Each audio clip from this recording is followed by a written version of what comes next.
I'll just say 3 and 4 is a lot of fun to watch. You guys will enjoy it. Thank you Hopefully, our so viewers much. will too. I'm Oh, just, Sam, man, thank I you. just wish we could have all experienced it together, same timeline, but It's fine. I literally watched it at like 3 in the morning. I was barely half awake, so I didn't even pay attention. I'm gonna rewatch it before the next episode to actually like give an Well, there opinion. we go. Sam is a man of the people. He will rewatch with us. Let's go. Of course I am. I'm not just gonna watch it once and be like, oh, it's done.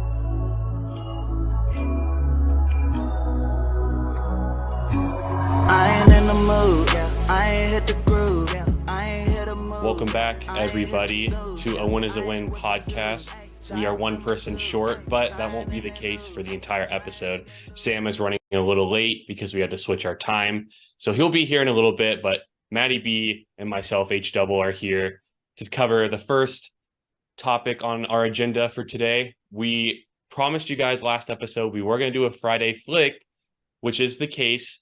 We're going to be doing the quarterback series, the first 2 episodes, but that is going to be after when Sam gets here.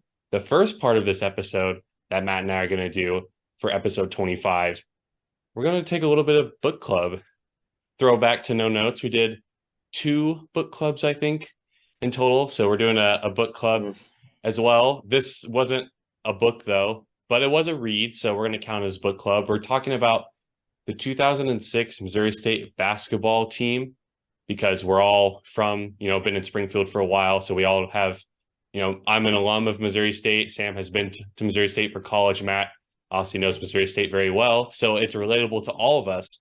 And so this 2006 Missouri State basketball team has the highest RPI in NCAA history of 21, and they did not get into the big dance. And so there is a local reporter for the News Leader, Springfield News Leader, and he did a snubbed series, is what it was called, 7 parts that looked back at that 2016. He talked to the head coach, former players, bracketologist. It was a good read. And so Matt and I are gonna discuss that. And then when Sam gets here, maybe he'll chime in some thoughts on it, depending on when he gets here. But we'll be talking about the quarterback first 2 episodes for Friday Flick when Sam gets here. But yeah, any opening words, Matt? Yeah, I mean, I didn't go to Missouri State. I did get into Missouri State though, so Yeah. I did get the acceptance letter to be a Bear. Um, I definitely do have some affinity for Missouri State because we would always go and watch basketball games there. I know Charles knows because I think we took you a couple times. I Yeah, there want were to a say to couple some of those games. games and stuff.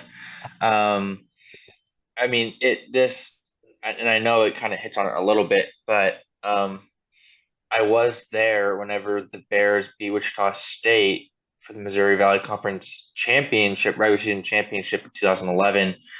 So I was there for that. Obviously, the Tournament of Champions that Charles and I have talked about previously, that high school basketball tournament is played at JQH. Um, Dad worked for Bass Pro, and they lost stuff with the Bears and JQH. So, Yeah. I mean, it's pretty much, it seems like not like a second home, but like, there's definitely like Missouri State basketball, like, is definitely a part of me, 100% for sure.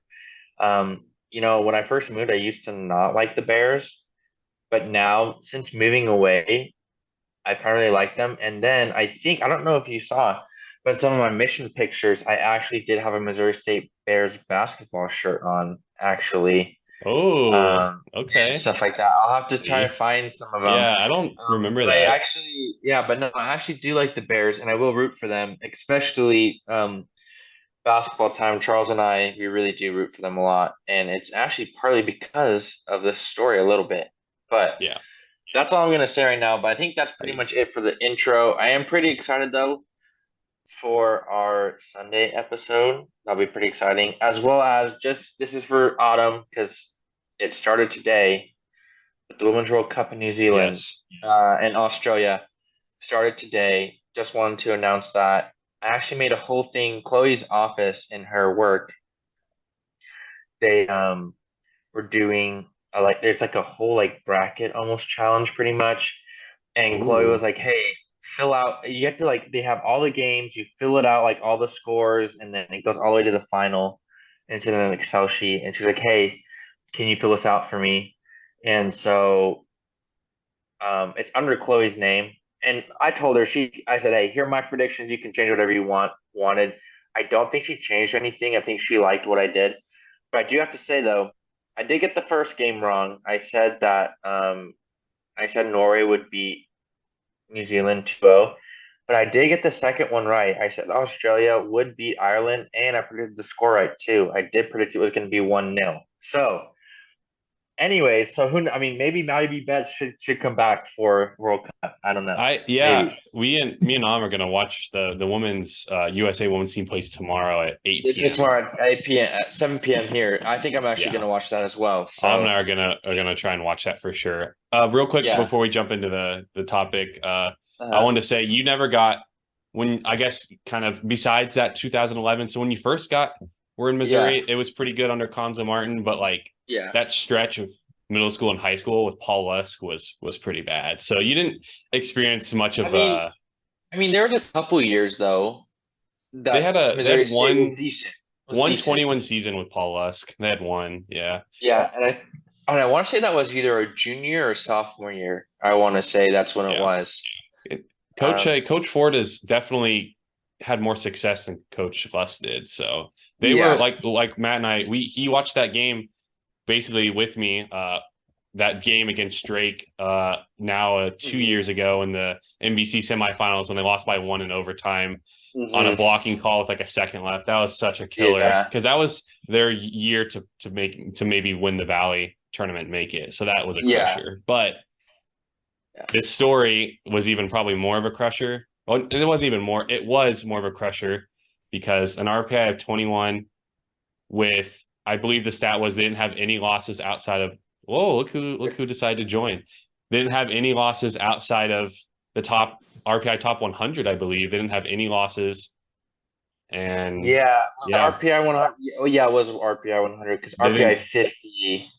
Yeah, they were like 4 and 6 or something like that. Yeah, they lost a good amount in there. Yeah, 4 and 6. Well, that's because the Valley. I mean, as the article goes into, I mean, it was pretty loaded. Like, it was weird because like obviously 2006 was the year I moved there to Missouri. I think 2006 was the year I moved to Missouri. Was there, and we still in 2007 is when the Hammond Center opened. The new. Oh, JQH. JQH. Yeah. And I have that actual photo. We have like that frame little thing, like the little banner. We have it in our house still. That's the first game, Matt, right here. That banner is the first game. Is that the one? Yeah, no, I have the same one. Yeah, we have the same one hanging up. We have the same one hanging up. I think it was like the first 3,000 or 4,000 fans got that or something like that. So I think limited 4,000. There's only 4,000 of those. Okay, that's what I thought. Yeah, so we have one of those too. But I didn't realize the coaches that were in there. Like the coaches that were there, and like when you really look at it, you're like, holy crap, some of these guys are like really good. Like they've moved on and done like really good stuff. You know, especially kind of like the teams that they had to play too. Like it talks about how Bill Self was at Oral Roberts and obviously went to Tulsa. You know, but he had been a couple of years removed from Oral Roberts at the time, you know, so that was pretty cool. You had Dana Altman still at Creighton, and just some other people as well. And it was kind of insane. I was like, dang, I didn't realize just how good the Missouri Valley was. Because obviously we were like, 7, maybe 8, right? So we don't really know. We don't remember too much. Yeah. But like looking back on it as like a basketball head, I would say that you and I are, Charles. It's like, oh wow, like these teams were actually good, and these coaches were pretty good too. A good example of like how good it was my dad used to be pretty into Missouri State basketball back then, and because of it was that good of a conference, the Valley was, and those were the Hammond Student Center days, which I always really liked Hammond Student Center. I used to we played basketball in there once. We also played in the practice facility. Yeah, we played on those side courts. So I always loved Hammond Student Center. So this is when they still played there. And then that's whenever the if I don't know if you remember, I think you did it too, but the Missouri State basketball camp was also I did the student one. I did that too. So Yeah, that was I should fun. do it with Lucas Turnage, actually. He and I were in the same one together, Oh, that's actually. cool. So, Yeah, it was the Hammond Student Center days. The Valley was equivalent now to, I don't know, you could that at least that year specifically, because there should have been 5 teams from the Valley, which if you said that now, that's absurd for a conference mm, like the Valley. I still think the Valley's mm. underrated as a Oh, basketball yeah. conference, but Yeah. like 100%. 5 teams though, and that year is nuts. Then I you would, I compare would it to like the say, Pac-12. I would say you could say the MVC that year is probably like the American Conference, to where they could potentially have 5. Well, they used to, right? 'Cause you have Cincinnati, Houston, Memphis, some of those teams. Um, but yeah, like I said, when you look back on it and look at the stuff, and like I think it was I know we're jumping ahead, but like part 5 or 4 when they really go into like who made the tournament over the Bears and some of the teams, like I was looking at it and I was like, oh, like I really get how it's a snub. You know what I'm saying? I was like, oh, I didn't realize that. You know what I'm saying? Like I was like, Exactly. okay, yeah, like I get it, like I understand, but I didn't realize it. And like I said, like I think maybe if we were in our high school years during that time, I think we would have understood it a lot more. But now looking back on it, especially all the changes that's happened to March Madness and the tournament and everything like that, it really makes like a lot more sense now. And then when you really look back at it too, like the Bears haven't been to the tournament in like 25 years now, almost like 24 years. It's kind of crazy, especially with the dollar amount that's associated with making Yeah. it to the tournament and things like that. Like obviously Loyola Marymount's run to the Final Four and then Sweet 16, I believe, obviously that helped the Valley like a lot. Like they got a decent amount of money and stuff. But like it's very interesting to like look back on it. Yeah. So for me, I mean, I obviously wasn't, I don't even, I can't say I knew this team at all, really, because like you said, we were 7. So I didn't Mm-hmm. even know really this team. I'd heard from my dad that, 21 RPI, you don't get in. It's like, wow, that just seems unreal. And then reading this story I kind of grew attached to the team. And this team, there was a lot of local talent on that team, which really Mm-hmm. excited the area more because there was at least, I know for sure, 4 guys who were from, the Ozarks area who were on the team, and a good And amount of one was from Missouri, Kickapoo as well. a lot of Missouri players in general. There was like 9 Mm-hmm. Missouri players on the team, like from Missouri. Mm-hmm. And so you had this local connection to the team, and, you're in this tough conference, and they did what they did. They didn't lose to any bad opponents. They were the Valley was a rock fight back then. I mean, they were 12-6 in the Valley, I think is what they were that year. 12-6 ended Yeah, up being, I think, was it 20-8 or 20-7, I think, something like whenever that. Yeah. whenever it was all said and done, I think, or something like that. And you got the teams that made it in your conference: Bradley, Northern Iowa, Southern Illinois, and Wichita State. Wichita State, and All 2 of made them it. went to the Sweet 16. Yeah, Like and for you don't get for a in. mid-major, like that's kind of insane. You know what I'm saying? Like if you said, okay, like we have Kansas and like in today's term, if you're like, oh, we had Kansas and Baylor in the Sweet 16, you were kind of like, okay, like it's Yeah, Big 12, like that's the best conference in basketball. But then if you're like, oh, we had, um, I'm thinking of a conference that's kind of like, it's okay, we'll go American. No, even American. Yeah, yeah, we'll go American. Why not? Like, oh man, like we have freaking, um, Houston. Memphis and Cincinnati, right? Like obviously Houston this year is really good, and now they're a Big 12 school. So we'll just say Oh yeah, Memphis and Cincinnati. We'll say Memphis and SMU. Why not? Just SMU, whatever. Like you'd be like, oh dang, and then look at the other teams. Like you're like, oh wait, and Houston got in. Oh, and Cincinnati got in, and it's like, oh, and like we can go old school and say, hey, oh, but UConn didn't get in. Like what? Stuff like that. So to me, it's kind of insane. I think it's also kind of crazy that the amount of ranked teams the Missouri Valley had. Like Northern Iowa was ranked for a little bit. Obviously, I think was Creighton ranked a little bit that year? No, they weren't. I can see I know Southern Northern Illinois Iowa being was. ranked. They were really Southern good that Illinois year. was ranked a little bit as well too. Wichita State was kind of there, and then obviously Bradley got hot, and they kind of Yeah. that's what they called the was it the Miracle Braid or something like that. They went to Sweet 16. Um, and one of the dudes I know who was on that team was six man for the Bradley team, JJ Twy and stuff, and he a really good basketball player. Um, but yeah, kind of crazy that you had four teams from just a mid-major conference in the tournament. Probably should have, probably not even It, probably it should should have had a have. fifth. It Should have should had a have. fifth. Yeah. And I kind of went through and looking at the teams they played, and honestly, I think they could have beat a couple of those teams. If I'm going to be honest. But It goes back to the story of, I guess the committee didn't want to put a Fifth Valley team in because it was just like, I don't know, we just don't want to do that. I know they obviously, and this is all in the story, which I would recommend, and I'm sure Matt would recommend too, and probably Sam, but we'd recommend you read this story. They lost to Northern Iowa in the Missouri Valley quarterfinals, and it was a bad loss. And so obviously, I guess the committee, I feel like they kind of used that as an excuse to not put them in the tournament for what they had done and what the Valley was that year.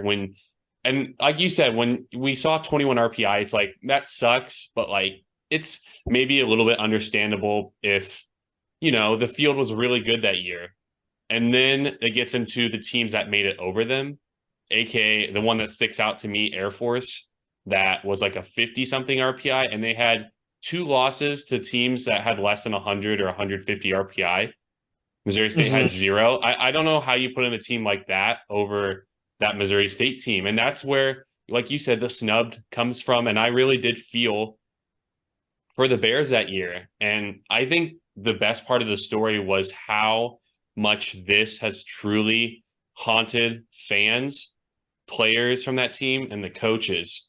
One of the guys, former player, said he doesn't even watch Selection Sunday really anymore. Like ever since that, his playing days. Coach Barry Henson said during tournament time, not an exaggeration, he thinks about it up to 20 times a day about if that team got in. And it goes back into his basement and the nightmare that unfolded when they were all in there and the camera crew was there and everything. And then they realized they're not in.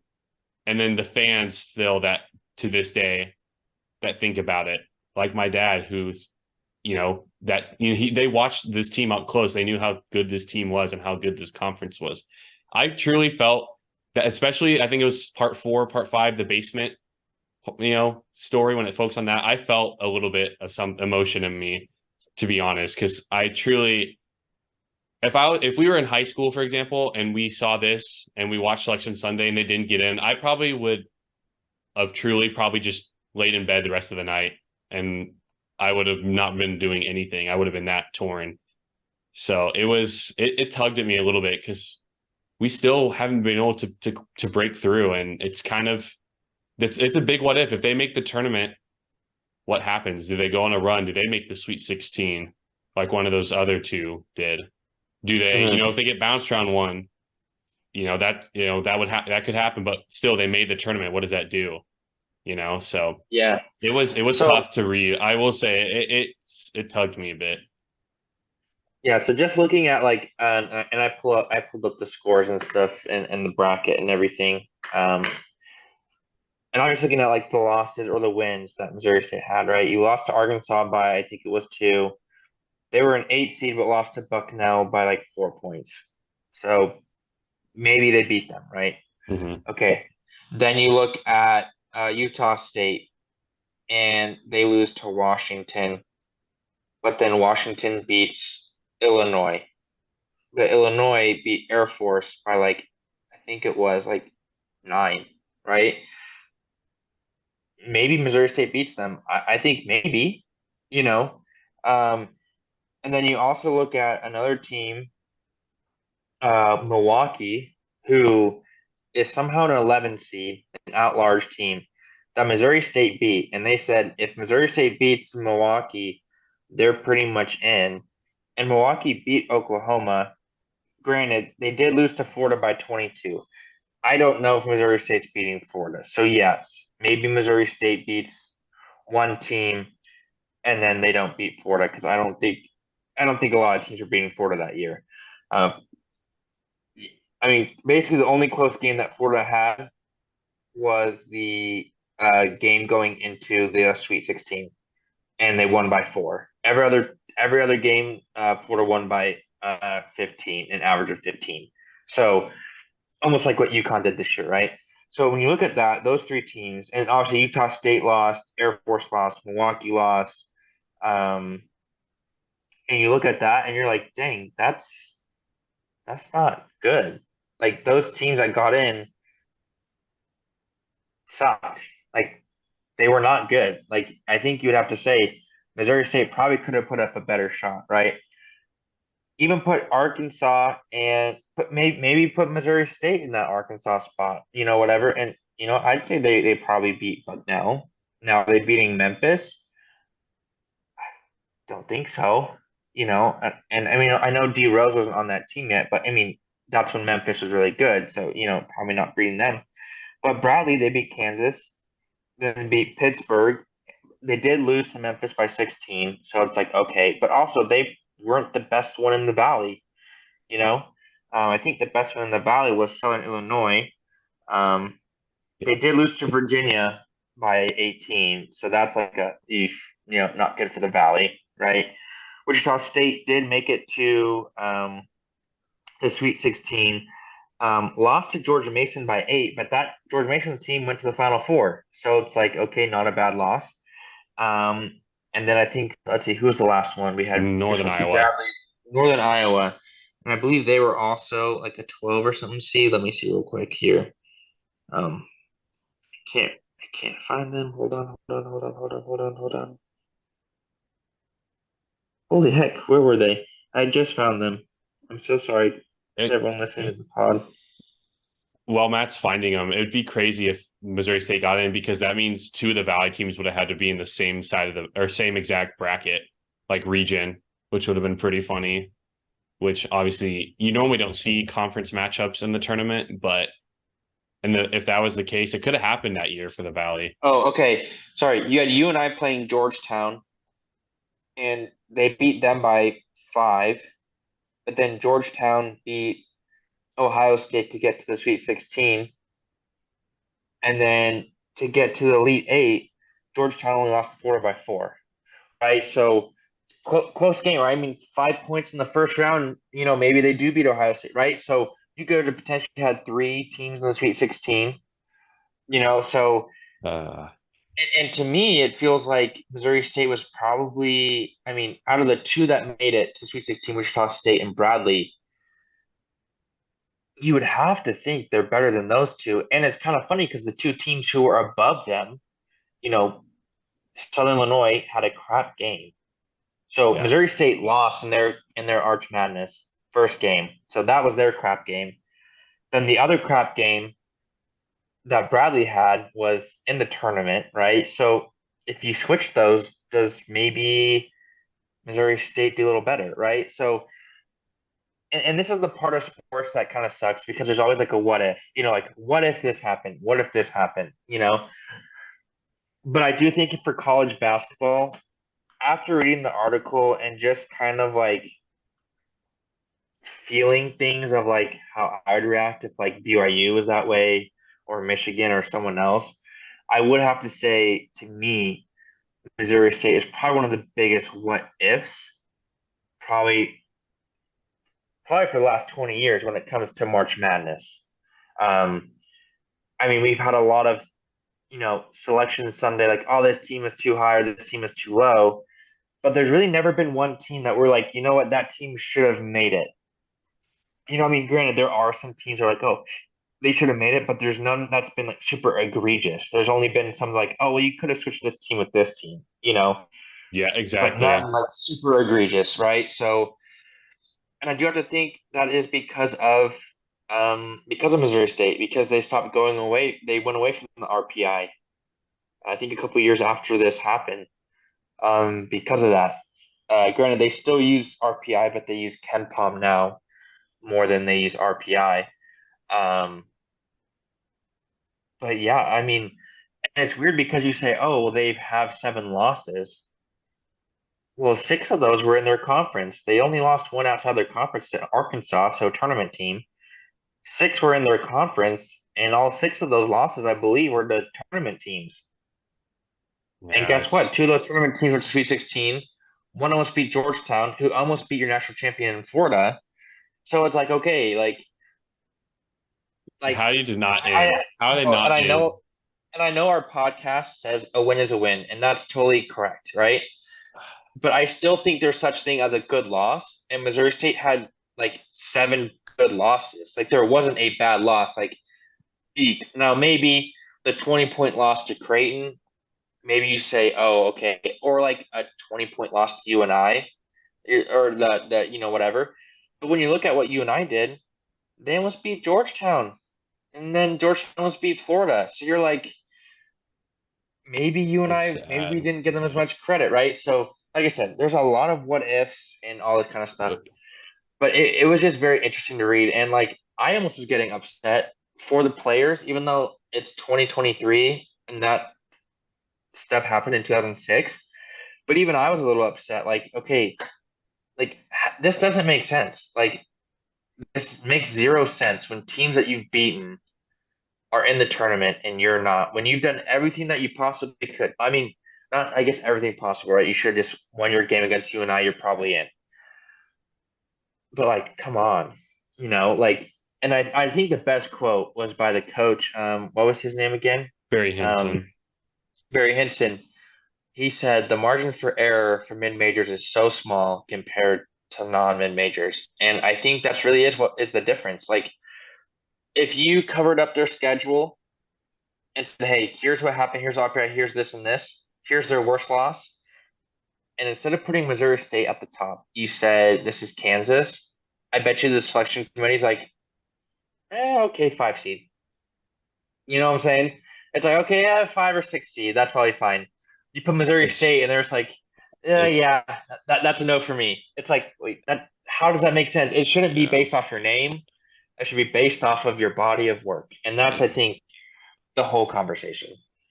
Some of those 2000 teams were really good too, and they never got a chance. Obviously, this was the biggest snub. It just feels typical for Missouri State. It just feels like we kind of get screwed, and we've been screwed in our history. And last time we made the tournament, we go to the Sweet 16, so we actually did something. And then in the NIT, which is what we ended up being in, which we were supposed to, I guess, be a 1 seed, but there was that little tidbit of they didn't have good communication between the NCAA tournament and the NIT, and the NIT thought we were in, so they didn't even seed us. So apparently they already had the region set, so we had to be a 2 seed or something, and we won our first 2, and then we had to go to Louisville. Or Instead of Louisville, go to you yeah, guys, and and I we believe lost to you're, Louisville, right? and I believe you're a home record. I think you'd only lost 1 or 2 times at home all year. So that's kind of like, oh, they screwed us again. Yeah, So look what we did in the NIT. The NIT's tough too, and we win 2 games, and then we play Louisville tough, who at Louisville, right? So I do have to say NIT does stand for not in tournament. So there that is is that. true. At least we didn't However, lose our first game in the NIT. however, Missouri State shouldn't have been in that tournament to begin with. They should have been Yeah. in the big dance. So it was a good read for sure. I know it's not a long read. I think everyone should go read it. Um, there is a workaround to reading all the articles, thankfully, thanks Yeah, to there good old is. Charles. Um, but everyone should go read it. It's a great read. If you like basketball and want to know why probably the tournament expanded to 68 teams, why the tournament is using Ken Palm, all this other stuff, I think the origins and roots go back to the 2006 Missouri State Bears, and Yeah. not only the Bears, but the Missouri Valley Conference in general. And I mean, when you look at it, I would say the Missouri Valley Conference is probably one of the best mid-major conferences for the past 20 years, I would say. Yeah. Wichita State made their Final Four run. Loyola made their Final Four run. UNI knocked off Kansas. I mean, I'd have to say the MVC probably has some more memorable Yeah. upsets and Cinderella runs than probably any other mid-major, I would have to say. I always loved to bet on the Valley team game 1 of the tournament. Look what this past year, Drake, they had Miami. They just couldn't score in the last 5 minutes. Miami, guess what? They went to the Final Four. They had Miami beat up until about 3 minutes left, and they just couldn't score. So I know. I picked them this year too. I have to. I had to pick the Valley. The Valley's always underseeded. They always show up. They always show up. Yeah, and they're always underseeded. Like Loyola a couple years ago when they were an 8 seed, and I remember telling you, I was like, they're going to beat Illinois because they're way better than an 8 seed. And you're like, I don't know, and they literally just dominated that game. The thing that sucks is that I didn't know because I was on my mission. So when you're like, oh, they're gonna, I was like, oh, Charles is a freaking Missouri Valley homer, so of course he's gonna say that. They were literally ranked they're Ken Palm ranking that year was 8th, and they were an 8 seed, and it's just they could be a 5 seed, 4 seed easily, but so that happens. Sam, sorry that you've been sitting here for so long. Matt and I were just in the flow. You have any thoughts you want to say real quick on the read? Well, I wanted to first say what's up. I did join the podcast 20 minutes ago, and I was just being quiet. I was waiting for someone to introduce me, but yeah, Sorry, Sam, you're just in the flow, my guy. It's okay. You guys are spitting bars about MSU. It was a pretty interesting read. Honestly, I watched or not watched, but I read every part at work today. And the basement scene that Charles was talking about really kind of tugged at my heartstrings a little bit with how the disappointment that all the players probably had. And then the CBS, camera crew being there too. That would just be a giant letdown. I'd be sad. I was thinking about it. Just because, Sam, you kind of jogged my memory a little bit because you're wearing a Mahomes jersey because of, as everyone knows, our next topic is the Netflix show Quarterbacks. But I think it would be cool if they made an E60 or something on the 2006 MSU Bears. And I think that end scene though, of the basement and just the disappointment sinking feeling, ooh, I feel that would be just a gut-wrenching, really brings you to your feels. Yeah, you know what I'm saying? Some of those stories, I was just thinking about it, that would be wild to just have a documentary like that. I know Charles did send us stuff. I don't know if he sent you, Sam. But they are making a Johnny Manziel one and a Florida 2008 Tim Tebow documentary and a Jake Paul one. And it just got me thinking, that could be a more obscure one, but you could also tie it into how the NCAA tournament has changed, it's because of the 06 Bears, So I don't know, but yeah, Sam, I would have to agree with you. That basement scene picture, it's just gut wrenching, especially being from Springfield. You're okay, I understand, I don't think it'd be too crazy if they did end up doing a documentary on it. That'd actually be really cool to watch. I'll say that. That would be something perfect to air right before March Madness some year. And I feel it's kind of has some notoriety too, outside of people just in Springfield too. I mean, it would be fun if you got people like Joe Lenardi and those guys that were talking about Jay Bilas, Jay Billis, stuff like that. Yeah. That'd be kind of cool to get those guys on and just talk about. I mean, I don't know if they would want to talk about it because it'd probably be really hard to relive, But as a casual fan or just a fan of the game, hearing that stuff, I feel you would really that would be really good. Oh, yeah. The NCAA doesn't want to talk about that because they know how bad they messed up. They're not going to bring it back up. But the thing is, NCAA doesn't have to. It's Netflix. Oh, yeah, that's right. It's Netflix. Yeah, Netflix, I guess, to do it, or ESPN. Sure. Even obviously the story is what caused us to do this, but this has been a really forgotten topic, I would say, in general in college basketball world. People don't really talk about this at all. That just shows how if it was a big school, people, there'd still probably be comments about today about, wow, Kansas doesn't get in with the 21 RPI or just what's it even Memphis, North Carolina, or just some bigger team. Maybe not North a power Carolina team, but just North a Carolina bigger team. Maybe even.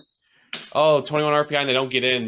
Comments are probably still talking about that to this day. but it's Missouri State, so That would definitely be more. It would definitely be more Yeah. popular if it was a bigger school. the Springfield area. Besides, the Springfield area, people were like, "Huh?" They probably don't even really know. So it sucks. Well, how about we take initiative and just make our own documentary about it?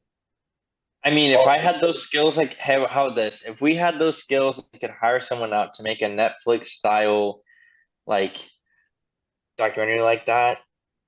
I would, and let's Well, just say I don't think boys we'd have to work for very many more days in our life. I think people would start to come to us and say, "Hey, we want you. yeah, we want you." We Yeah, want you for this. exactly. Especially if we went in depth like that, got the players, all that kind of stuff. Um, but I could keep talking about this for probably another 25 or 30 minutes, just going more in depth. But Sam, you did hop on the call because we're talking about the Netflix show. But before we do that, Charles, do you have any last comments? I know you probably have more comments, and we can talk about this later, of course. But any more before we get into the Netflix, our little Friday flick? No, I actually thought we talked about this longer than I expected, and I think that shows that this was a good article. And we're Southwest Missouri boys, so we've got passion for Missouri State at the end of the day. And like I said, I'm glad we talked about it and had as much emotion as we did to talk about it. And I think it was tough to read, but at the same time, it was a good read. And so I'm just happy that it got brought up again, because I think this team deserves, and that was the point of the story. The author said that was to give this team a little bit more credit for what they did. For sure. Mm-hmm. Let it be known too that I paid the $1 for the subscription to read it. Wait, why'd you do that, Sam? Because I feel like Springfield News Leader published this article, right? Yes. I feel like they deserve the $1. They put so much work into making the article. They earned my $1. I can't feel bad giving $1 away. Yeah, it's a McChicken. I can sacrifice that. You can sacrifice a McChicken? Yeah, I will sacrifice McChicken for. Okay, no, I respect that. That you're a better human being than I am. I definitely said, "Hey, this is free to me." So yeah. I'm pretty sure I joined in right when you were talking about it. Like, yeah, I jumped over hoops to save that $1. I'm gonna go in and out tonight. But Sam, speaking of saving dollars and everything, let's talk about your guy. I don't want to say he's Money Mahomes. He's pretty close, but Netflix show quarterback. We're following Patty Mahomes, Kirk Cousins, and Marcus Mariota during last season, so the 2022-2023 NFL season. We watched the first 2 episodes, so that's all we're going to talk about, is just the first 2 episodes. I have not watched anything past it. Hopefully you guys haven't either. What were your thoughts? I mean, obviously, I know you love the Patrick Mahomes part, of course. No words. But can you give us any other thoughts on the quarterback? Like my thoughts? Or real quick, Sam has watched every episode, by the way. He told me. I couldn't help myself. Whoa. I'm not gonna give spoilers or anything from the other episodes, because we are covering 1 and 2 today. But the documentary is so good. We were supposed to do this as a group. Oh, trust me, I wanted to go to number 3. I couldn't keep myself from just watching all of it. Here's the funny thing. I'm throwing Sam under the bus. At least a punishment. Here's the funny thing about it, too. I'm throwing him under the bus. He stayed up really late to do it on a work night till 2 a.m. to watch them all. So it wasn't even like a in the midday or anything. He hates work so much. He stayed up and watched them all. It was awesome. I would do it. I mean, hey, Sam, I'm not gonna lie. If we weren't doing this as like an actual what we were going to do, which is watch 2 every week for 4 weeks, I would have finished it by now too. It is so freaking good. I'm a little hurt now. I'm a little hurt, Sam. Well, you could definitely. I mean, if you watch all the episodes, I would be mad. I'll say that. Well, I'm not gonna do it. Yeah, of course you wouldn't be mad. You've watched them all. I'm sorry. I'm a tainted soul over here. I couldn't help myself. Well, give us your thoughts then on the first. Okay. Well, give us your thoughts then of the first 2. I'll go ahead and give some thoughts. Anything else, Sam? You will get a punishment. That's for sure. Oh no, I'm not accepting that punishment. But the main point, the first point that I want to say, and it kind of helps me like back up the idea for watching the whole thing, was because they gave like Mahomes so much praise. They put him on a giant pedestal for the start of the documentary. Like the very first scene of the first episode was us winning Super Bowl 54. And it felt like Mahomes' wife, Brittany, got more coverage than Marcus Mariota did too. I couldn't stand it either. But no, I thought the first few episodes were great. They did a good job establishing the three quarterbacks at least. Outside of Mahomes, I really loved Kirk Cousins. Charles and I talked about it a little bit too, but like seeing him like spending time with his family and being like a true family man is awesome to see. Um, I believe this right it was right when Kirk was talking about, so obviously spoilers are going to give little spoilers about the episodes, but I believe Kirk was just talking about the you like that thing with the Redskins, that big comeback win with the Redskins, which was really cool to see. And then it was kind of sad in a way. He was showing off his little man cave area, and he kept pointing towards a little corner in his room. He's like, this is where the contractor told me I would put my Lombardi trophy." And he kind of felt sorry for himself. He's like, "Well, I'm like 12, 13 years in the league now, and I still don't have one yet. I only have like one playoff win under my belt." So it kind of made me feel bad for him. I love to see him win, at least make a good playoff run. But no, it was really good. It was a really good watch. So I actually think you kind of went over it. I do think that they established them pretty well, but from my view, I didn't think Marcus Mariota got a lot of time compared to Mahomes. I feel like he had the most, but I thought Kirk Cousins had a good chunk too. I didn't think Mariota got much time. And of course, he's out of those three, he's the worst of those three, we can all say. And so I wonder if that kind of plays a role into it, when you have someone like Mahomes who has, obviously he's been amazing in his career and he's a big media guy. Then Kirk Cousins has some moments, people seem to really like Kirk Cousins. So Marcus Mariota was almost kind of there. But I actually really liked his what they talked about with him, especially in episode 2 with him going back up to the Northwest when they played Seattle and they were practicing at Washington, and he was like, purple and gold, because he's from Oregon, so Oregon and Washington are rival, so he doesn't like Washington. And I thought they did a good job with that on him. And so I kind of wish for in the future episodes that there's a little bit more on Marcus Mariota. And so I know obviously he ends up getting benched this past year, so I think there's going to be a good amount on that because that doesn't happen to the other two guys. But yeah, I didn't think he got as much time as the other two, and it didn't feel too fair to me because I really liked what they did with him and what they discussed with him and his story and stuff. So I hope for a little bit more compared to the other two. I liked Kirk Cousins' man cave. I thought that was cool. And Mahomes, it felt a little like he was on the screen a lot personally. And I'm not saying that as a hater. It just felt like he was there a lot. I like the one thing I like about Mahomes is he doesn't really like taking pictures, and I can attest to that. I'm not a big picture guy. He seems so done. That was pretty. I thought Brittany was a little bossy about taking photos, and I was like, I kind of felt that because I was like, I don't want to like just be taking photos all the time, and so I give a little bit of a +1 in my rating for Mahomes for that because I'm kind of the same way. But yeah, those are like my initial thoughts. Good. Yeah, for me, I mean, I think we discussed on this podcast before, but I'm an Oregon Duck guy. So having Mariota in the documentary, I thought was really good because he won the Heisman. Kind of was, if you look at it, he was the most successful college quarterback out of those three. Mahomes never really did anything at Texas Tech. Granted, his teams weren't as good. Kirk Cousins, his team got absolutely clapped against, I think it was Alabama, if I'm pretty sure. Oh, wait, no. When did he get drafted? 2012, same year as RG3. So, no, the playoff wasn't there.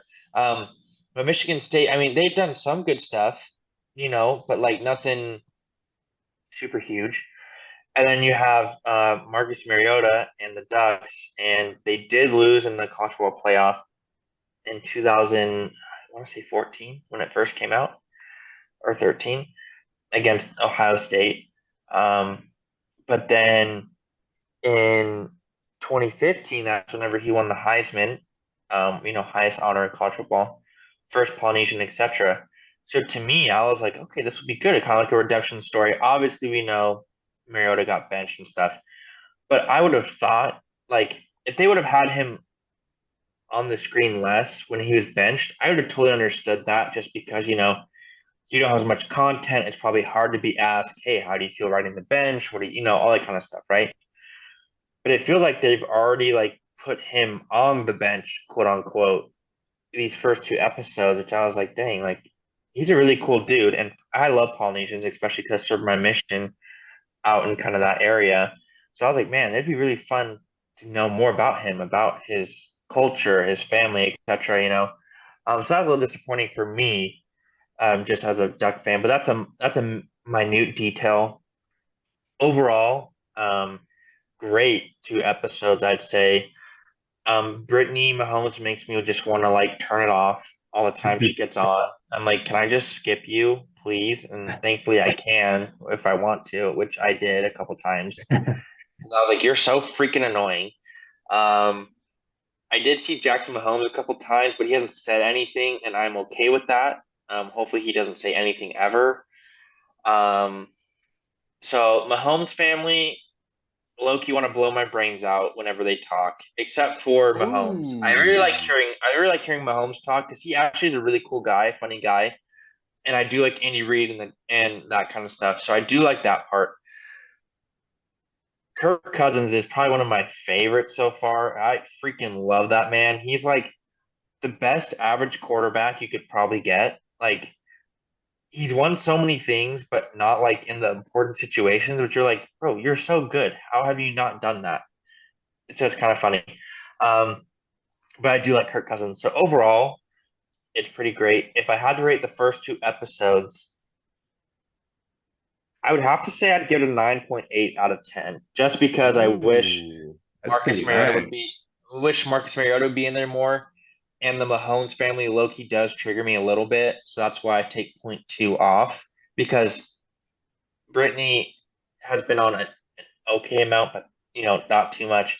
Jackson hasn't been. So honestly, for me, I'd say it's a 9.8 out of 10 for the first two episodes. So Well, I definitely didn't forget about Mariota.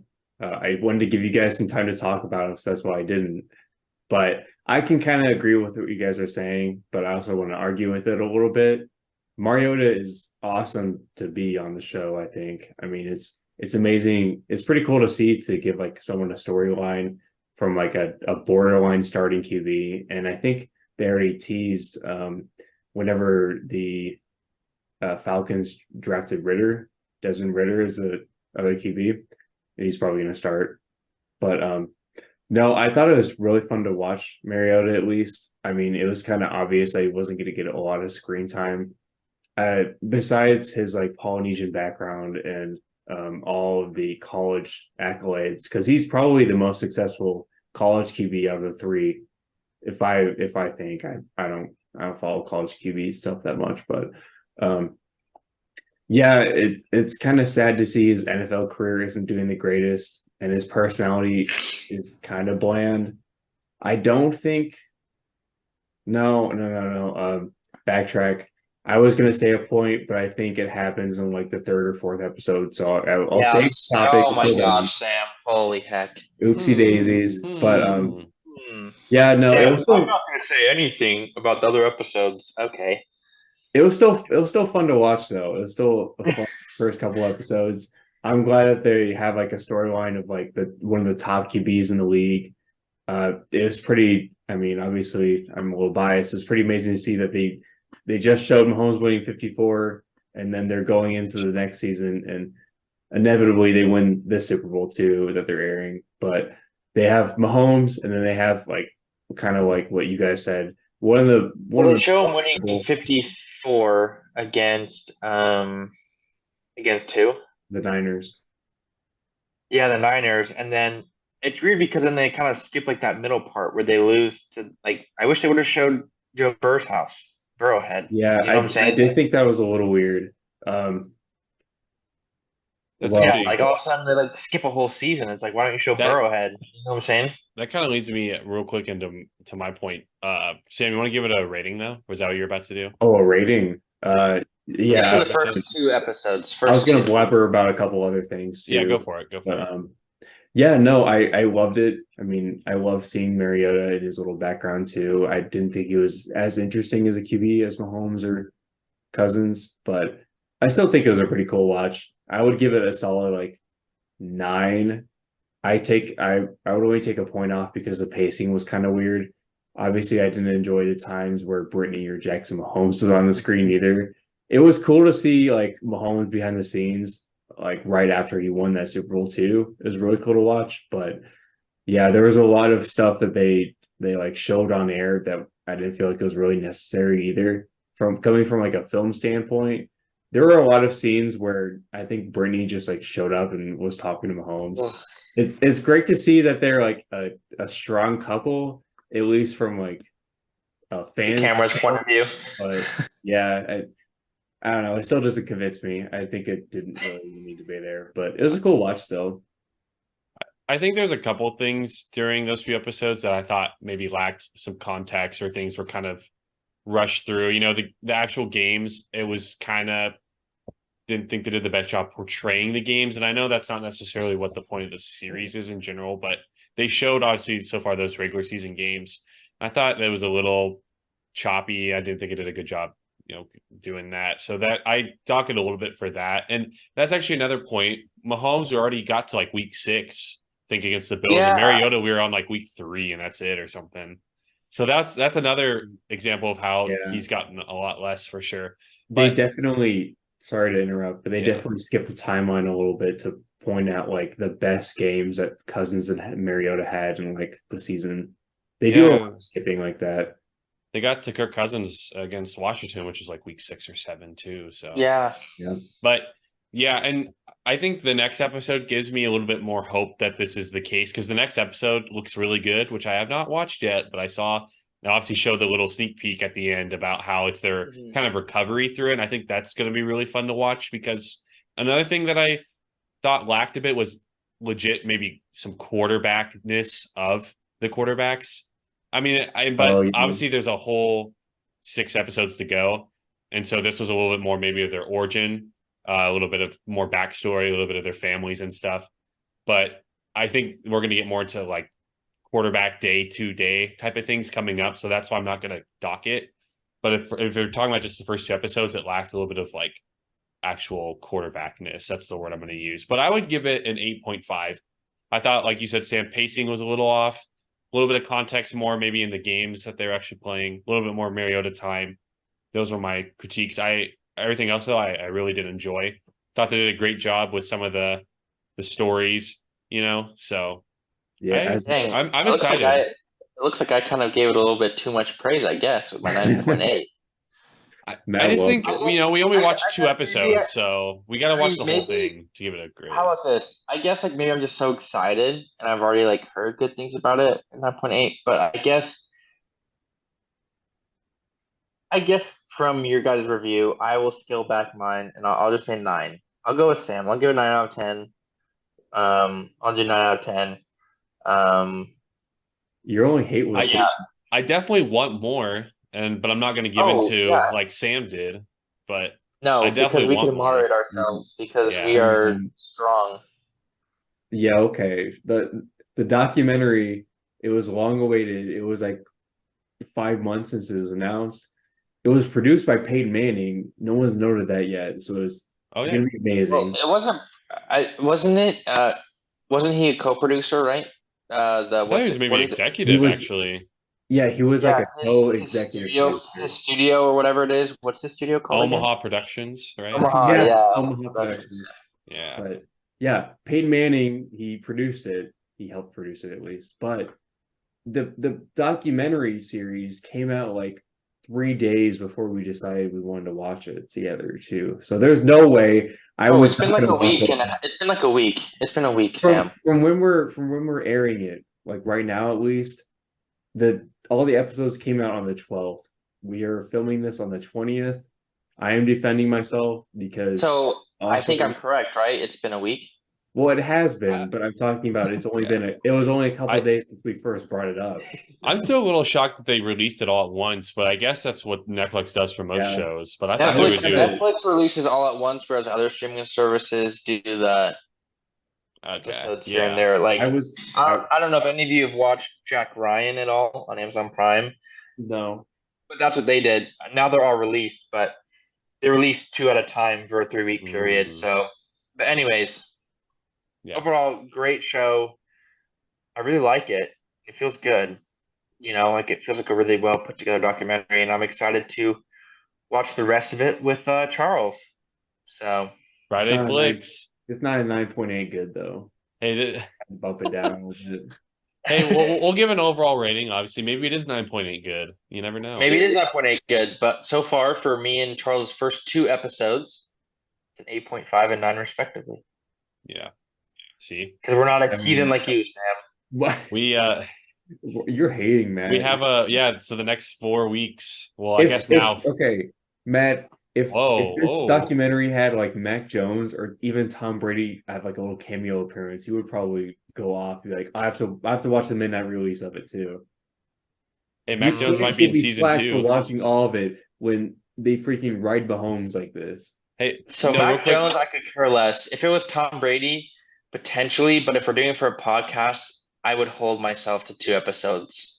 Unfortunately, like I said, Mac Jones could be on season 2 of the quarterback because That's it got true. approved for that. So Yeah, they did. I sure hope not.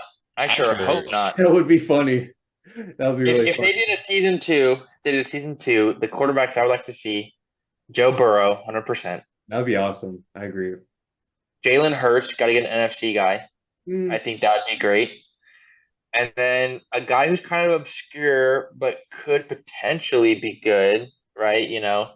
I think you could do like a Jared Goff. I agree to Well, that. Jared Goff. I was okay. thinking Jared Goff. Or if you think, oh, there's already 2 NFC quarterbacks this year because you had, the Vikings and Falcons, maybe a guy you go to for this year. Hopefully not Mac Jones, so can't Gink. Maybe you go Kenny Pickett for the Steelers. Disagree. Granted, that would be same division. So then I you know think I'd say go T-Law. Go T-Law of the Jaguars. yeah, I think I also would like Justin Herbert. I think he could be fun too. I think he could be Yeah, he fun would be. too. He would be fun. Yeah. Another quarterback I was thinking of was Rick. I forget his name now. What team? Bears quarterback. Justin Oh, Fields. just Yes, Justin Fields. I think it would be really fun. Replace him with Jalen Hurts. I think that'd be a good lineup. okay. Joe Burrow, Jared Goff, and Jalen Hurts. Or Justin Fields, you mean? Yes. Yeah, I just don't know if they would do it in that same division since they're in the same division, So then, Yeah. how about this? Joe Burrow, Justin Fields, either do Trevor Lawrence, Justin Herbert. That'd be kind of good. That would be pretty good too. I feel like he would get a lot of people who like Joe Burrow because he's, a good-looking dude. Right. You get a lot of people like Martin who are Bears fans, something to cheer about. Let's watch Justin It's Fields. something to cheer about, yeah. Yeah. And then you can do a young up-and-coming guy who, is pretty dang good and probably Trevor Lawrence or Justin Herbert. I think that'd be a pretty good lineup, if I'm not going to lie. That would be pretty good. Nah, Justin Herbert got canceled. Justin Herbert Oh. seems like a good guy in camera. So No. No. Maybe we should pitch this to Omaha Productions. Maybe just send them a letter. Like, hey, we've watched your first 2 episodes. Our buddy has watched all 8 because he's a loser. But here's our suggestions for what we're doing. Bro, Peyton would be like honored that I'd watch all 8. He'd be like, "Why'd you guys only watch the first 2 episodes?" And I'd be like, oh, because we put in a game plan of watching 2 per week, and he disregarded the game plan, and he'd say, oh yeah, as a quarterback, that pissed me off if my wide receiver ran the wrong route, which you did. That's not. You said, hey, No, do a no, no, slant, no. and you said, Matthew, okay, I'm gonna do a wheel route. No, That's what you did. that's not running the wrong route. That's going above and beyond on that route. No, I'm like a- no. When we I'm say like- no, No, when we say, hey, go to the first down marker, run a slant, it's 3rd and 10, we need you to get at least 10 yards. Sam goes, you know what? I'm going skinny post. I'm going for it all. It's like, no, we don't need that. No, I wouldn't do that. I'd be like a Julian Edelman. I'd be like a scrappy like gym rat guy. No, I would run that post route. I would run 10 yards out, stop on a dime, and then just try to get open for my QB. No, what you did is you ran a would do skinny exactly post and said, I'm open. And I said, bro, we don't need that. I would be doing that if I was spoiling the latest episodes. I kept You myself. almost did. No, I You said, did oh, not. wait, is this in the 3rd or 4th episode? Yeah, I won't say I it. said, yeah, exactly. Let's I put it like stopped myself this. from saying Sam's right. If he spoiled it, that'd be like running the route like when we didn't like. That's like if he broke, he broke a legit rule. But doing this is like he broke the unwritten rule. So he like maybe I don't know. Yeah, I guess some sort of broke like the unwritten taunting rule. or cheap shot or something. Some sort of unwritten rule he broke. That's what he did here. Sam. Oh, Sam, well It cooked. was like Lamar. He's freaking running around and gritting on people. You Oh can't my do that. that's Dude, Justin Jefferson. Lamar's Like, Lamar's celebration, if he can do it, is the flip into the end zone. That's what Lamar likes Yeah, to do. that is actually pretty cool. That and like Ryan Tannehill's like Air Jordan jump. Whenever he gets like a touchdown every 5 games. Whoop. It's not that great. But that's besides the point. Hey, Ryan Tannehill could be good too, because Will Levis and stuff right behind him. No. That's true. That could be another Potentially. kind of Marcus Mariota type of role. So He's pretty old now though, isn't he? Compared to Mariota. Yeah. yeah, he's probably like in his 30s. So. He's been in the league for a little bit. Yeah. Well, because he was at the Dolphins and then went to the Titans. So right. Yeah. out of A&M. But anyways, guys, we have extended this podcast for a long time, but it's been good. And we're pretty hyped for it. Hopefully you guys have liked our Friday Flick / book club. We were pretty excited with it. And we're excited for our Friday Flick next week, which is episodes 3 and 4 of Quarterback. If you guys want to follow along and watch with us, you can. Or if you want to be like Sam Yeah, and watch exactly. ahead of us, you can just know you potentially are a silly goose. So, anyways, We're covering all the bases here. yeah, we are covering the bases, I guess. Yeah. Is there anything else anyone like to say before we sign off? Well, I'll just say 3 and 4 is a lot of fun to watch. You guys will enjoy it. Thank you. Hopefully so our viewers Thank you. I'm just Sam. man, I just wish we could have all experienced it together, same timeline, but It's fine.